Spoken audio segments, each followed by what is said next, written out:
We are with Mr. Stefan Bauer with the company Bernard-Massard in PROWEIN.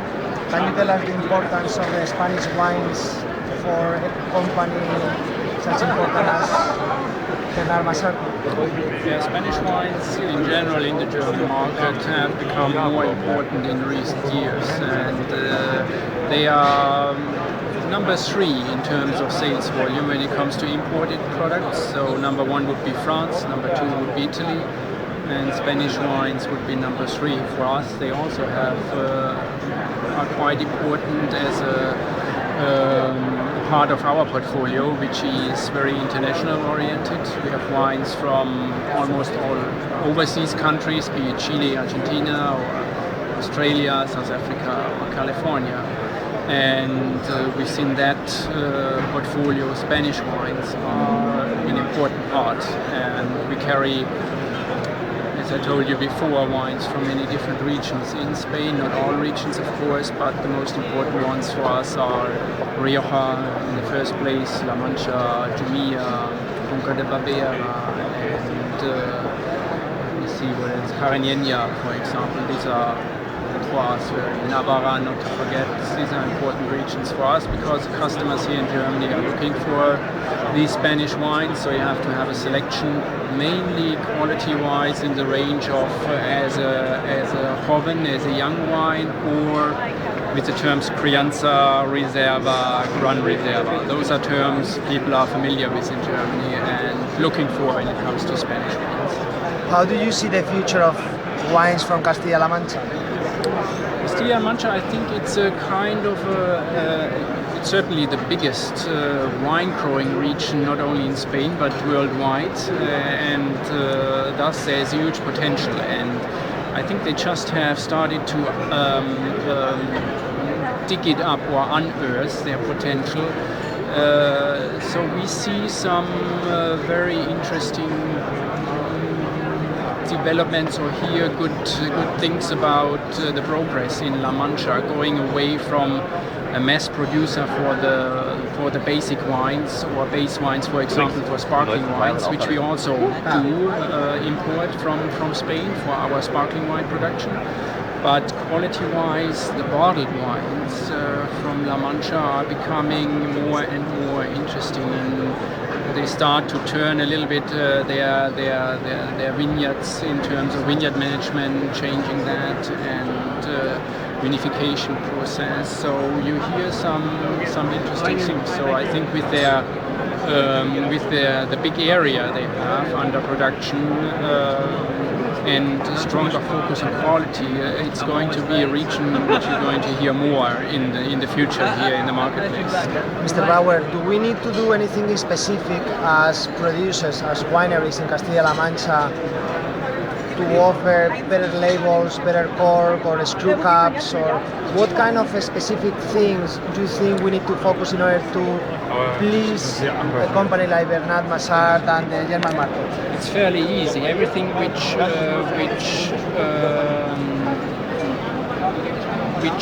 makes it easy for German customers to approach these wines, and be it from, first of all, from the packaging, easy to read labels, modern labels, not very ornamental with hard to decipher script.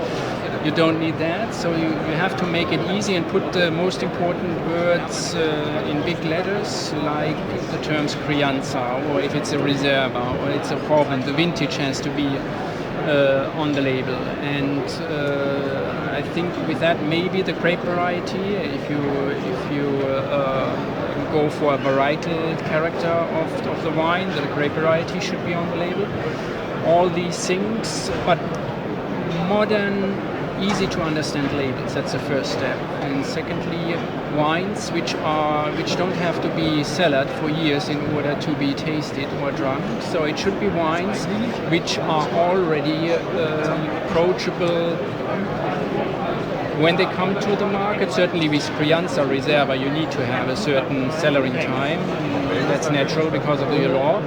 But for the younger wines, the wines should be really also ready to drink at a young stage, not overly tannic, not overly acidic, which normally under the climatic situation you found in La Mancha should be an advantage for you, because you should be able to produce these wines which are round, soft, fruity, very approachable for the consumer.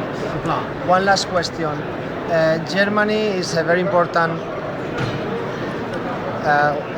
producer of white wines. What do you think about Irene grape, and is there a future for the Irene grape in Germany?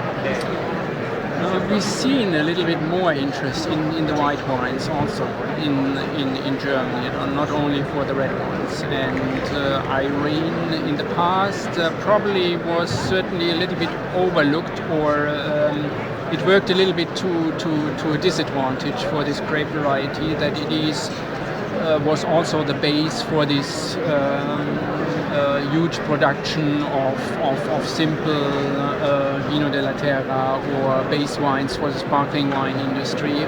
So it is certainly a variety which, if you take care of it and have a good vineyard management and a good vinification, it certainly has some potential, but it is the tricky part will be to overcome this image of being a mass variety used for the cheaper base wines when it comes to Spain. But as I said, there is more interest now into the white grape varieties, including Irene too. But it might be for Irene might be a little bit more difficult than for some of the other white grape varieties from the northern part or the western part of Spain. Do you travel to Spain to do the wine, or Spanish companies shall come to Germany for you to do the tasting? Well, it would be, I think, for Spanish companies, it would be good to be present either here on a fair like the PROWEIN or the Vinexpo, for example. I know that you have also some fairs here in Spain, but for us, Spain was so far too small that we go to these fairs. We mainly go to the bigger fairs like the PROWEIN, the Vinexpo, the Vinitaly. Vinitaly probably would be also not a bad idea to be present there. That would be certainly beneficial for Spanish wineries to get exposure for the customers or for the buyers here in Germany as well. Thank you, Mr. Bauer, and if you come to Spain before the end of May, you are welcome to give us a lecture in our MBA program, WIMBA, and we will be pleased to have you with us. Okay, my pleasure. Thank you very much. Thank you. Okay, thank you very much. Thank you for the time.